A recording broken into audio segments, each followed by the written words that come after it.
আমাকে অনেকেই একটা প্রশ্ন করছেন যে কোমরে ব্যথা হলে সেখানে কি অপারেশন ছাড়া এই ব্যথা থেকে কি কি প্রসেসে আপনার আহ, এই জায়গা থেকে আপনি রিলিফ পেতে পারেন, না আমাকে অপারেশন করতেই হবে?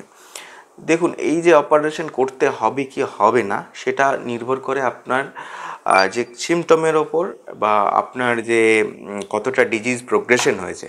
মানে ধরুন আপনার নার্ভ রুট কম্প্রেশন আছে একটা, সেই নার্ভ রুট কম্প্রেশন কতটা অ্যাগ্রেসিভ তার ওপর।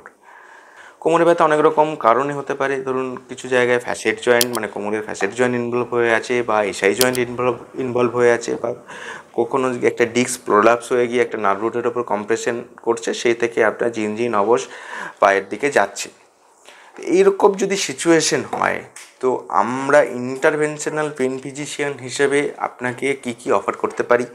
রেডিও ফ্রিকোয়েন্সি অ্যাবলেশনের মধ্য দিয়ে সেখানের যে নার্ভ, মানে পেইন জেনারেটর, সেগুলোকে রিমুভ করা, বা কিছু কিছু জায়গাতে এপিডুরাল, মানে কর্ডাল এপিডুরাল বা সিলেক্টিভ নার্ভ রুট ব্লকের মধ্যে দিয়ে যে নার্ভ রুট আপনার ব্যথার জন্য কারণ, সেই নার্ভ রুটের ইনজেকশনের মাধ্যমে আপনার সিমটোমেটিক রিলিফ করা, সেইগুলো কিন্তু সম্ভব।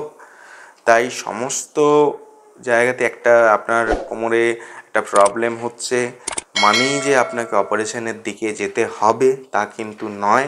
উইদাউট অপারেশনও অনেক ব্যথা বা সিমটম থেকে এবং আপনি রিলিফ পেতে পারেন, এবং একটা জায়গাতে আপনার লাইফস্টাইলের অনেক মডিফিকেশন এবং লাইফস্টাইল অনেক বেটার হতে পারে।